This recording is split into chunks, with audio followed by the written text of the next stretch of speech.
Okay, dito naman po tayo sa listening part. So basahin po muna natin yung tanong. Yung question po is 두 사람은 무엇에 대해 말하고 있습니까? And again, yung meaning lang po ulit nito is tungkol sa ano yung pinag-uusapan ng dalawang tao. So pakinggan po natin sa conversation kung tungkol saan yung pinag-uusapan nila. So makinig pong mabuti. 1번. 두 사람은 무엇에 대해 말하고 있습니까? 여기 사람들이 왜 이렇게 많아요? 근처에서 아이돌 그룹의 콘서트가 있어요. Okay, so isa pa po, makinig. 여기 사람들이 왜 이렇게 많아요? 근처에서 아이돌 그룹의 콘서트가 있어요. Okay, tungkol kaya sa ano yung pinag-usapan ng dalawang tao. So narinig mo, idol, grupe, concert. So ano kaya yon? Alin kaya dito sa choices yung may kinalaman doon? So kung hindi po talaga naintindihan, ito po yung sinabi sa audio. 여기 사람들이 왜 이렇게 많아요? So yogi. Yogi meaning po niyan is here. Dito. 사람들. So saram is person. Merong 들, so plural. Marami. So pwedeng persons or people. Madaming tao. Merong e which is a subject marking particle. We is why. Bakit? Irokke. So yung irokke, ibig sabihin po niyan is like this or this much. No? Ganito sa Tagalog.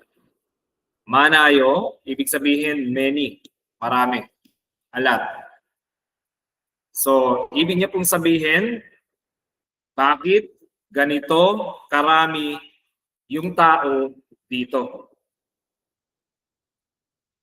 So, nagtataka siya, bakit madaming tao? Bakit ganito karami yung tao dito?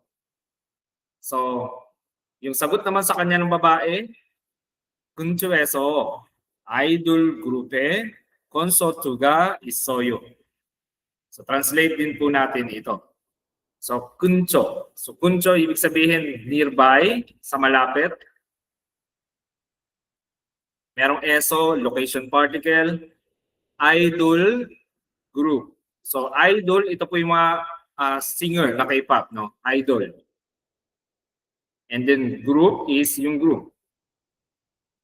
Merong "의", which is a particle, possessive particle, yung parang adding apostrophe s sa English. So, idol groups, and then concert is concert. Merong subject particle, and then isoyo, ibig sabihin there is, to have, or meron sa Tagalog. So, ibig sabihin, meron concert ng idol group sa malapit. Yun po yung translation niya in Tagalog. So, there is an idol group's concert nearby. So, yun naman siya in English. So, tungkol ba saan yung pinag-uusapan nila? So, ito, may idol group concert. Tungkol ba yan sa Sengil, meaning birthday? Di ba hindi naman? Kaya X po yan, number 1. Number 2, ungwon. So, ungwon, ibig sabihin naman po niyan is cheering or support. So, tungkol ba yan dyan? Siyempre, hindi naman. No? So, hindi naman sila nag-uusap about sa pag-cheer or pag-support. Number 3, shopping ba yan? Ibig sabihin shopping. Of course, hindi rin naman. Kaya mali din yung number 3. And yung correct answer po is number 4. Hallyu. Hallyu. So Hallyu, ito po yung Korean wave. So anything na related po sa Korean culture. Yung mga sikat ngayon, katulad ng K-drama, K-pop, no? Yung mga yan, that's Hallyu. No, basta related sa Korean culture.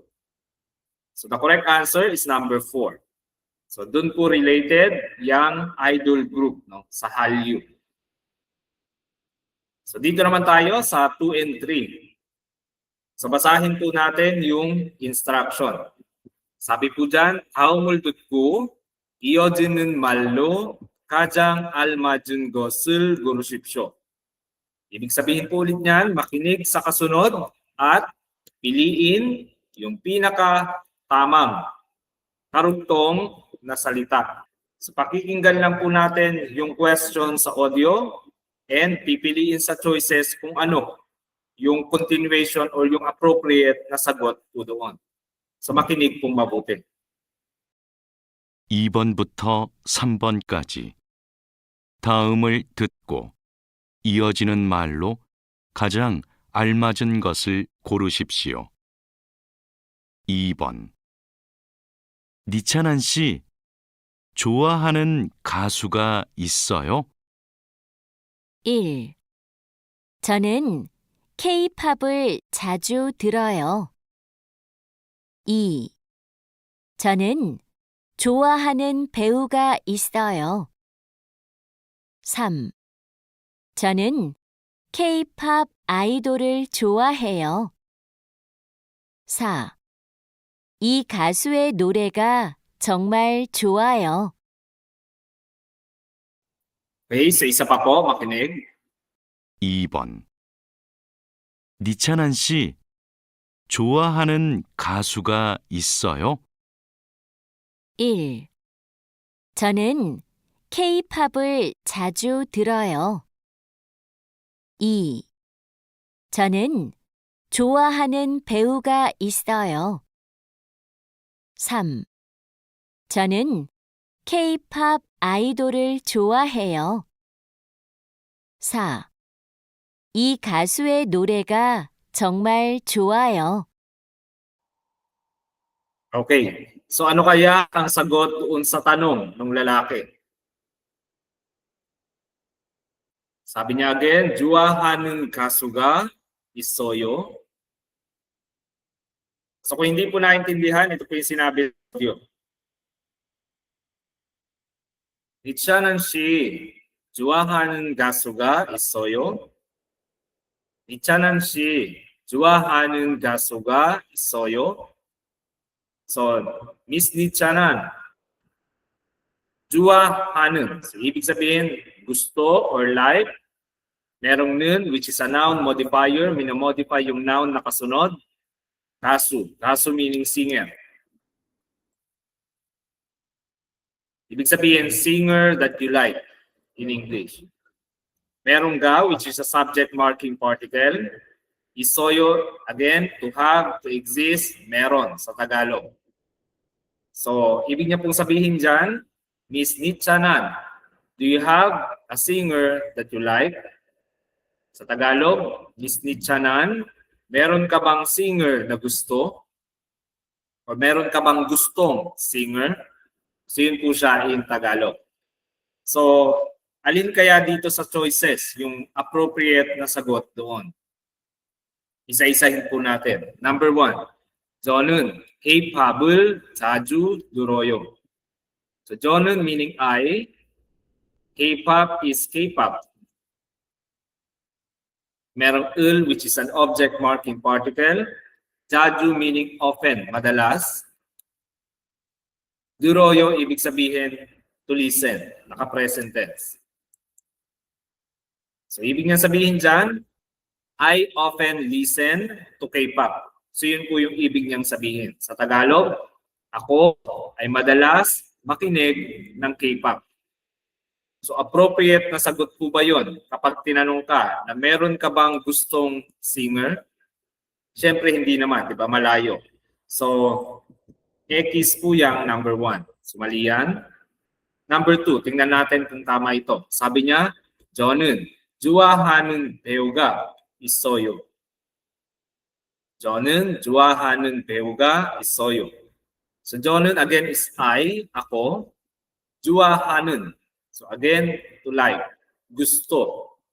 Merong noun modifier, minamodify yung noun na kasunod, 배우. So 배우 meaning actor. Artista. Merong subject particle and then 있어요 meaning to have, to exist. Meron. So sabi niya dyan, I have an actor that I like. Sa Tagalog, meron akong gustong artista. Ang sabi niya is, meron akong gustong actor. So, medyo tama siya, pero yung tinutukoy niya is actor. Hindi naman actor yung tinatanong sa audio. Again, yung tinatanong po is singer. Kung meron ka bang gustong singer?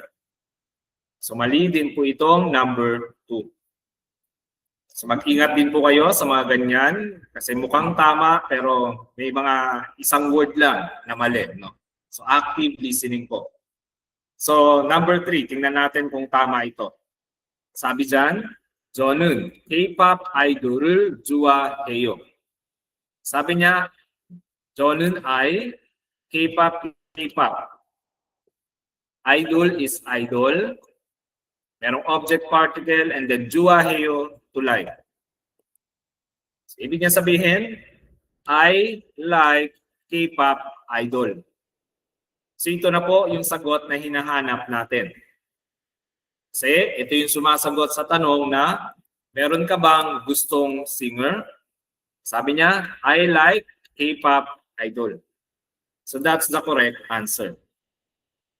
So tingnan natin itong number 4. Paano ito naging mali? Sabi dyan, 이 가수의 노래가 정말 좋아요. So ibig niya pong sabihin dyan, 이 is this, ito, kasu is singer, meron 의, which is a possessive particle, so parang apostrophe S sa English. Nure meaning song, kanta, merong subject particle, 정말 is really, very, or so. So yun yung mga meaning niya. 좋아요, ibig sabihin to like, gusto. So ibig niya pong sabihin, I really like this singer's song. So talagang gusto ko yung kanta nitong singer. So hindi po yan sumasagot sa tanong na kung meron ka bang gustong singer. No? Kaya po naging mali yung number 4. So dito naman po tayo sa number 3. So pakinggan po natin yung question sa audio and hanapin sa choices kung ano yung appropriate answer doon. Makinig po mabuti. 3번. 야구 경기를 보러 가고 싶은데 왕민 씨도 같이 갈래요? 1. 좋아요. 우리 집에서 볼까요? 2. 좋아요. 유니폼을 입었어요? 3. 좋아요. 입장권을 예매할까요? 4. 좋아요. 야구 경기를 관람했어요?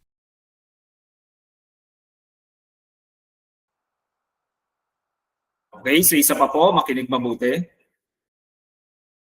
3번.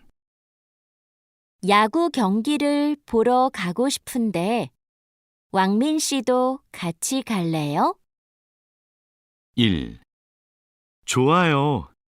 우리 집에서 볼까요? 2. 좋아요. 유니폼을 입었어요? 3. 좋아요. 입장권을 예매할까요? 4. 좋아요. 야구 경기를 관람했어요?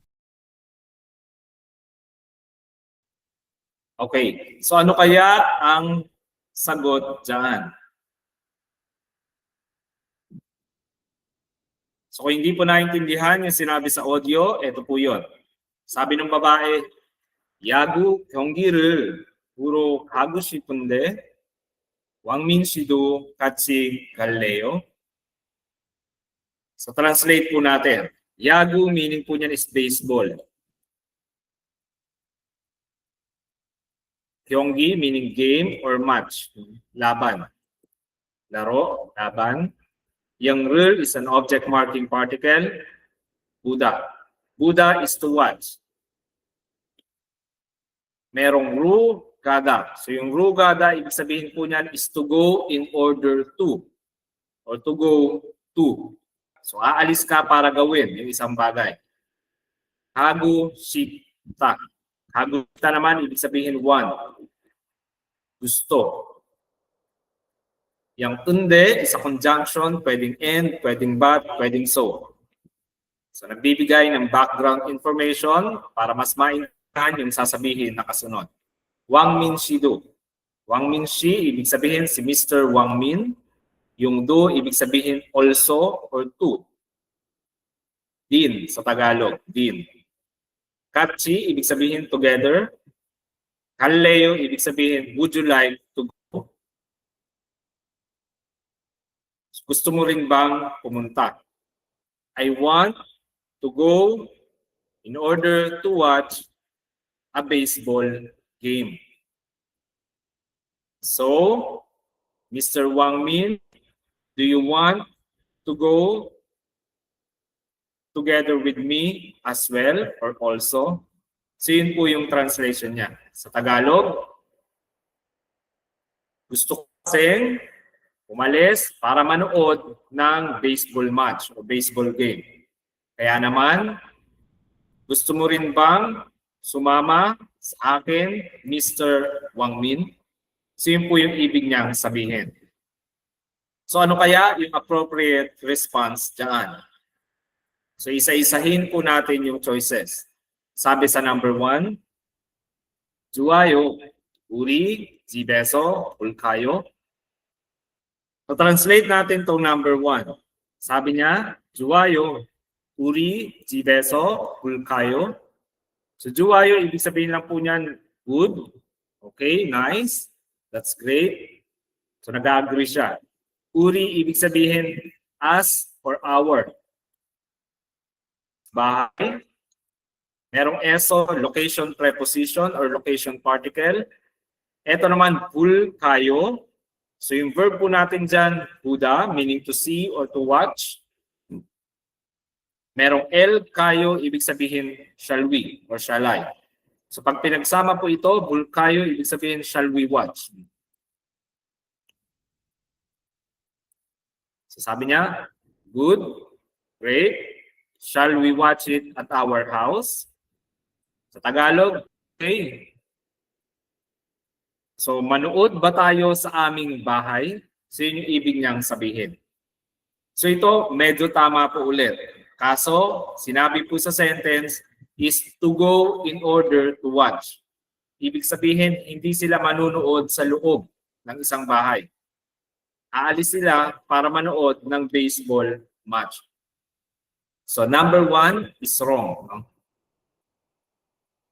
Tingnan naman natin itong number 2. Sabi po dyan, 좋아요, 유니폼을 입었어요. So again, 좋아요, that's good, that's great, that's nice. Uniform is uniform. With object particle, ipta meaning to wear, merong na-conjugate na osoyo. So ibig sabihin past tense po ito. So nagtatanong siya, so ibig niya sabihin, did you wear? So did you wear uniform? Yun yung ibig niya sabihin. Past tense na. So obviously, mali na po ito, no? Kasi hindi pa naman nila nagagawa yung action. Nagpaplano pa lang yung nag-uusap sa audio na manood. So mali na agad yan, yung number 2. So again, ibig niya sabihin, that's great, that's good. Did you wear your uniform? So mali na po agad, malayo sa tanong, and naka-past tense din, kaya automatic X na po yan. Dito naman tayo sa number 3. Translate natin to. Sabi niya, 좋아요, 입장권을 예매할까요? So again, 좋아요, ibig sabihin that's good, that's great, it's nice. 입장권. So, 입장권, ibig sabihin yung entrance ticket or entry ticket. Merong 을, object particle, and then 예매할까요, ibig sabihin to reserve, no? Na merong shall we or shall I. So ibig niya sabihin dyan, shall we reserve? So, shall we reserve? So, sabi niya, that's good. Shall we reserve entrance or entry tickets? So, ito na po yung sumasagot sa tanong ng babae. So, again, sabi ng babae, gusto ko kasi umalis para manood ng baseball game. Kaya naman, gusto mo din bang sumama sa akin, Mr. Wang Min? So yung sagot niya, okay. Dapat na ba tayong magpa-reserve ng entrance ticket? So yun yung ibig sabihin dyan. So number 3 is the correct answer. Number 4. Tingnan natin kung bakit to naging mali. Sabi dyan, 좋아요. 야구 경기를 관람했어요. 좋아요, ibig sabihin, that's good, that's great, that's nice ulit. No? Okay, pwede rin. 야구. So 야구 경기, ibig sabihin po ulit is baseball game. Meron real, object particle, and then 관람했어요. So, to watch din po yan. And naka-past tense, so automatic X na yan. Ibig sabihin po kasi ng sentence na yan, okay, that's good. Did you watch baseball game? So naka-past tense, nagtanong ulit siya. So mali na yan kaagad. Kasi, again, balak pa lang ng babaeng manood. So dapat yung sagot is either naka-present or future tense. So again, correct answer is number 3. So dito naman po tayo sa 4 and 5.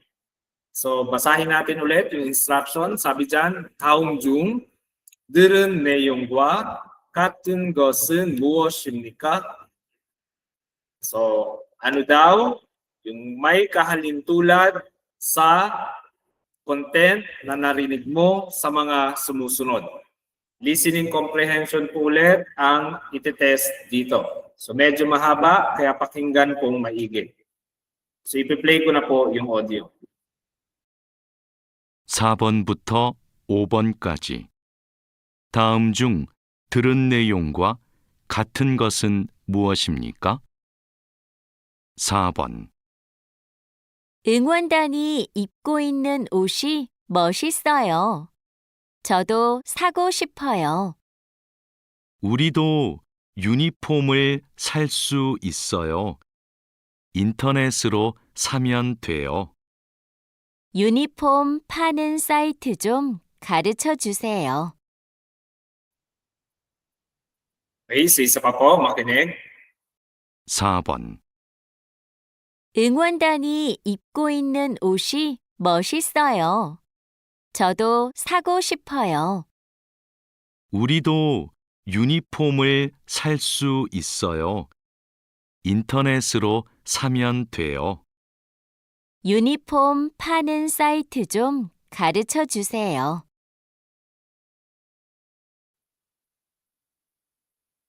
Okay, so ano kaya ang sagot dyan? So kung hindi po naintindihan yung audio, ito po yung pinag-usapan nila. Sabi ng babae, 응원 입고 있는 옷이 멋있어요. 저도 사고 싶어요. So, translate po natin ito. So, 응원단, ibig sabihin po niyan is cheering squad. Cheering squad. Yung I naman po is a subject marking particle. Yung verb natin dito, 입다 meaning to wear. Merong gu, 있는. So, gu ita, ibig sabihin present progressive, kasalukuyang state ng action. So parang ing sa English. Meron lang nun. So yung nun is a noun modifier, meaning may minomodify na noun na kasunod. So yung minomodify niya is yung ut, meaning clothes, damit. Merong I, which is a subject particle, and then moshi, so yung sabihin cool or astig sa Tagalog. So ibig sabihin po niyan, sa Tagalog, ang astig, yung damit na suot-suot ng cheering squad. So yun po yan. So in English, the cheering squad is wearing a cool clothes. So yun po yung translation niya. Next sentence, sabi niya, Jodo, sagu shipoyo. So, Jodo, ibig sabihin, me too. Sada, ibig sabihin, to buy. Merong gushipoyo, ibig sabihin, want. So, I want to buy that too. So, me too, I want to buy that. So, yun yung mga translation niya. Sa Tagalog, ako din gusto kong bumili. So, dito naman tayo sa sinabi ng lalaki. Sabi niya, 유니폼을 살 수 있어요. 인터넷으로 사면 돼요. Translate natin. So, uri do. So, ibig sabihin niyan, as also. Tayo din sa Tagalog. Tayo din. Uniform is uniform. Merong object particle. And then, sal su isoyo, ibig sabihin, can buy. Pwedeng bumili. So, sabi niya, we can buy that uniform also. Sa Tagalog, tayo din pwedeng bumili ng uniform. Sabi niya pa kasunod, 인터넷으로 사면 돼요. So, internet, ibig sabihin internet. Merong 으로, ibig sabihin through or by or using. Sa Tagalog, sa pamamagitan ng or gamit ang. So by internet, pag pinagsama. Samyon deyo. So sa is to buy. Yung myon deyo, pwede yung can. You just have to. So yun yung mga translation niya. So ibig sabihin po ng sentence na ito is you can buy through the internet. Tagalog, pwede kang bumili gamit ang internet o sa pamamagitan ng internet. So ibig sabihin, pwede siyang bumili online. So dito tayo sa huling sinabi ng babae. 유니폼 하는 사이트 좀 가르쳐 주세요. So uniform, again, uniform, 하는. So yung verb natin dyan is pada. Ibig sabihin to sell. Merong nun, again, this is a noun modifier, minomodify yung noun na kasunod. So, site. So, ibig sabihin, site, website. So, yung Zoom, again, softener lang po yan kapag merong request si mga Koreans, no? Para hindi direct yung pagkakasabi nila. 가르쳐 주세요. So, yung verb natin is 가르치다, ibig sabihin to teach or to tell. No? To tell or to teach. Merong o juseyo, pag meron silang polite request. Please do something for me. Parang ganon. So ito, ibig niya sabihin, please teach me or please tell me the site that sells uniform. Sa Tagalog, pakituruan ako or pakisabi sa akin nung site na nagbibenta ng uniform. So yun po yung translation niya. So tingnan na natin halintulad doon sa conversation nila. Number 1, 남자는 유니폼을 샀습니다. 남자, boy, lalaki, with topic particle, 유니폼을 샀습니다. So 샀습니다 yung verb natin, ibig sabihin bought, bumili, past tense. So bumili daw ng uniform yung lalaki. Tama ba yan? Hindi naman, di ba? Wala naman sa conversation na bumili kahit isa sa kanila. So mali po yan. Number 2. 응원단은 유니폼을 입고 있습니다. So 응원단. So 응원단 is cheering squad. Cheering squad. With topic particle, uniform is uniform. With object particle, 입고 있습니다. So yung verb natin ulit is it, meaning to wear. Merong ku isumnida, ibig sabihin present progressive tense.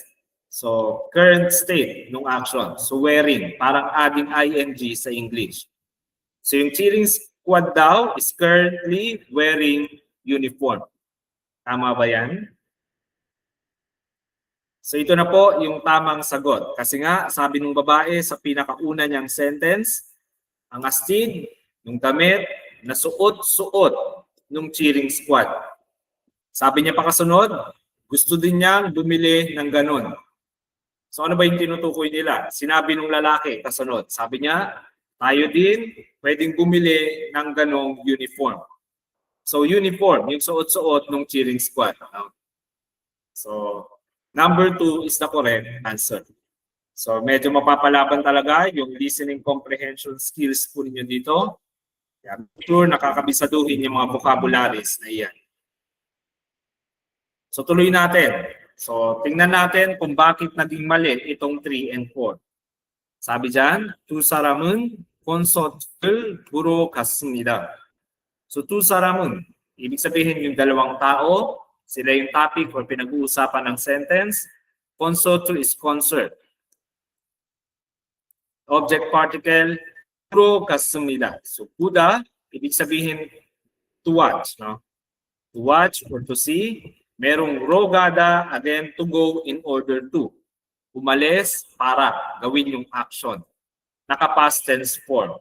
So, ibig sabihin, went to watch. Kapag pinagsama yan. Went to watch concert. Yung dalawang tao. So, 2 people went to watch concert. Tama ba yan? So, hindi ka naman makakakita ng cheering squad sa concert. So, mali po itong number 3. So, malamang yung pinapanood po ng dalawang tao is a game. No? Pwede baseball game, soccer game, or basketball game. So, kaya merong cheering squad. So, mali po yung number 3. So, hindi po umalis para manood ng concert yung dalawang tao. So, number 4. Sabi dyan, 여자는 유니폼 하는 사이트를 압니다. So, 여자. So, yung babae, uniform is uniform, 하는 사이트. So, again, yung site na nagbebenta. The site that sells uniform. Okay. Object particle, 압니다 is to know. So, yung root word natin dyan is alda, meaning to know. Conjugate lang to formal present tense, kaya naging 압니다. So, ibig sabihin, yung babae daw, alam niya yung site na nagbebenta ng uniform. The girl knows site that sells uniform. Tama ba yun? Mali, no? Kasi nga, sabi niya sa lalaki, nagpapaturo nga siya dun sa site na nagbebenta ng uniform. So, ibig sabihin, hindi niya alam yon. Kaya po naging mali yung number 4. So again, correct answer po is number 2. Dito naman tayo sa number 5. So makinig pong maigi sa conversation. 5번. 김밥을 처음 먹어봤는데 정말 맛있네요. 제가 만들었어요. 김밥은 먹기 편하고 맛있어서 요즘 외국에서도 인기가 많아요. 저도 김밥 만드는 방법을 배우고 싶어요. Okay, so isa pa po, makinig. 5번. 김밥을 처음 먹어봤는데 정말 맛있네요. 제가 만들었어요. 김밥은 먹기 편하고 맛있어서 요즘 외국에서도 인기가 많아요. 저도 김밥 만드는 방법을 배우고 싶어요. Okay. So, kung hindi po naintindihan, ito po yung sinabi sa audio. Sabi ng lalaki, 김밥을 처음 먹어봤는데 정말 맛있네요. So, translate natin. Kimbap is kimbap. Yung parang sushi ng Korea. Merong ul, which is a particle. 처음, ibig sabihin first. First time. Unang beses.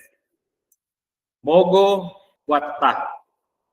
So, mogo watta, ibig sabihin po niyan is tried eating. So, na-try kumain sa Tagalog. Merong nunde. Again, nunde is a conjunction giving background information. So, pwede siyang but, and, or so. Pwedeng kasi, kaso, kaya in Tagalog. 정말 is really. 맛있네요. So, 맛있다, ibig sabihin delicious, masarap. Yung neo, to show expression lang po yan.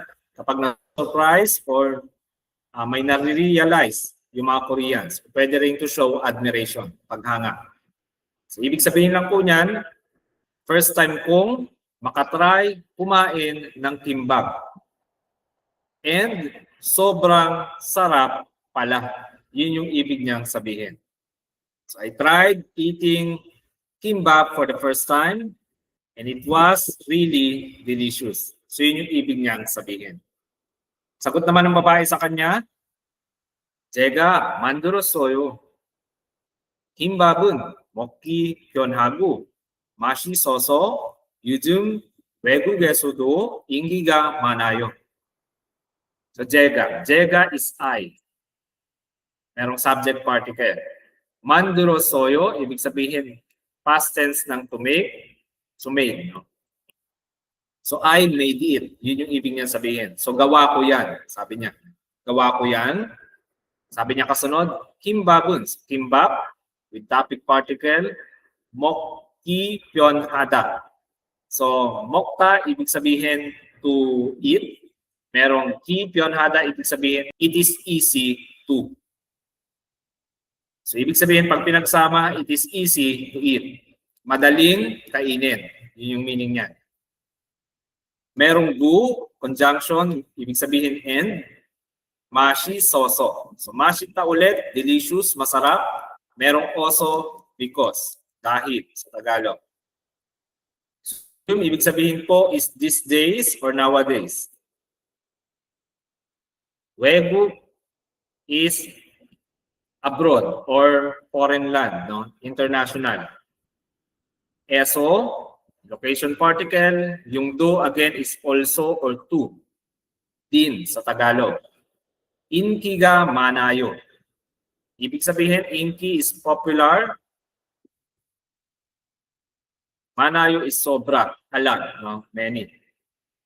So, ibig niya sabihin, dahil masarap at madaling kainin yung kimbap. Kaya these days, sobrang popular din sa ibang bansa. So yun yung ibig sabihin ng sentence na yan.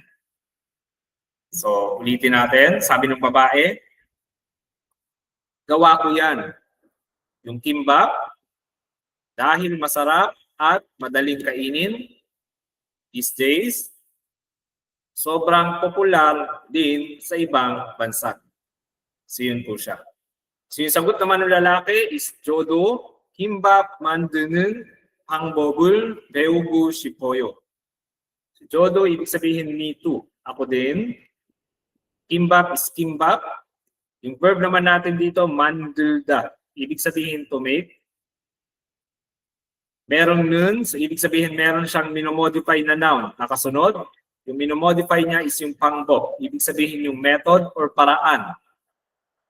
Paraan, way, method.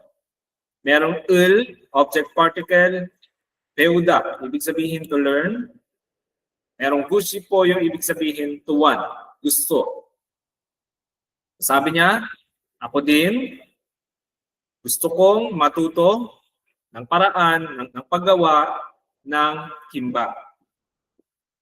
So, me too, I want to learn the method of making kimbap. So yun yung ibig niyang sabihin.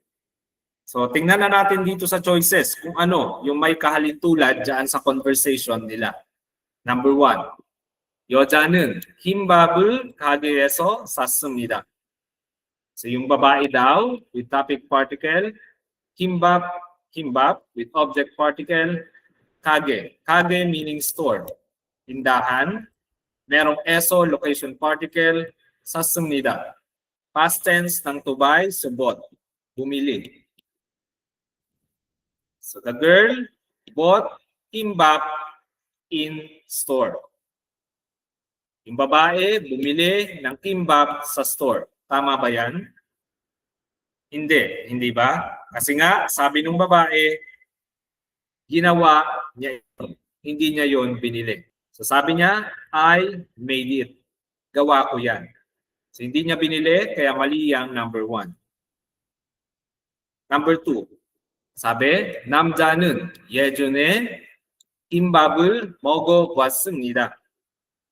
So 남자 meaning boy, lalaki, with topic particle, 예전에. 예전에 ibig sabihin lang po niyan is before. Dati sa Tagalog. Kimbap is kimbap with object particle, 먹어봤습니다. Ibig sabihin, tried eating. Sa Tagalog, na-try kumain. The boy tried eating kimbap before. Yung lalaki, na-try nang kumain ng kimbap dati. Tama ba yan? So mali po. Kasi nga, yung sabi nung lalaki, pinakauna, first time kong matry kumain ng kimbap. Sobrang sarap pala. So, hindi pa siya nakakakain before. Kaya mali yung number 2. So, number 2 is wrong. Number 3, 남자는 김밥 파는 가게를 알고 싶습니다. So, 남자, boy, with topic particle. So, siya yung pinag-uusapan. Kimbap, kimbap, pa는 가게. So, yung verb natin, pada, ibig sabihin to sell. Merong nun, again, minomodify yung noun na kasunod. Kage, meaning store. So, yung store, yung tinutukoy niya. Merong will, an object marking particle. 알고 싶습니다, ibig sabihin, want to know. Gustong malaman. So gusto daw malaman ng lalaki yung store na nagbibenta ng kimbap. The boy wants to know the store that sells kimbap. Tama ba yan? Mali po. Wala namang sinabi sa audio. Ang sabi sa audio, sabi ng lalaki, siya din daw gusto niyang matuto ng paraan ng paggawa ng kimbap. Yun yung gusto niyang gawin. No? Yun yung gusto niyang aralin, gusto niyang malaman. Hindi yung store na nagbebenta ng kimbap. Kaya mali din po iyang number 3. So the correct answer is number 4. Tingnan natin kung bakit ito naging tama. Sabi dyan, 김밥은 외국에서 인기를 끌고 있습니다. So, kimbap, kimbap with topic particle. So, yan yung pinag-uusapan sa sentence. 외국에서도. So, 외국, again, international or foreign land. Ibang bansa sa Tagalog. Merong eso, location particle. Yung do, also. To or din sa Tagalog naman. 인기를 끌다. So, 인기를 끌다, pag pinagsama po yan, ibig sabihin gain popularity. So, ibig sabihin, sikat. No? Merong guisumnida, present progressive tense, kasalukuyang state ng action. So, parang adding ing sa English. So, pag pinagsama, ibig sabihin, gaining popularity. Sa Tagalog, sumisikat. No? Sumisikat or sikat in Tagalog. So, sabi niya, yung kimbap is sumisikat or sikat din sa ibang bansa. So tama po yan. Sabi nga ng babae, dahil masarap at easy kainin yung kimbap, kaya naman these days, sobrang sikat or sobrang popular din sa ibang bansa. Yun yung ibig niyang sabihin. So same dun sa sinabi ng babae, yung number 4, kaya yan yung tamang sagot. So I hope na take note yung mga vocabularies na na-discuss natin. Make sure na i-memorize po yan. And kung hindi po naintindihan yung conversation sa audio, make sure na uulitin hanggang sa maintindihan. So paulit-ulitin nyo lang po talaga. Yan lang yung technique sa listening. Alamin nyo kung paano binabanggit or pinopronounce yung mga words and kung paano ginamit sa sentence. So hanggang dyan lang po muna. Ituloy natin sa susunod na video yung mga kasunod na lesson. Anyo!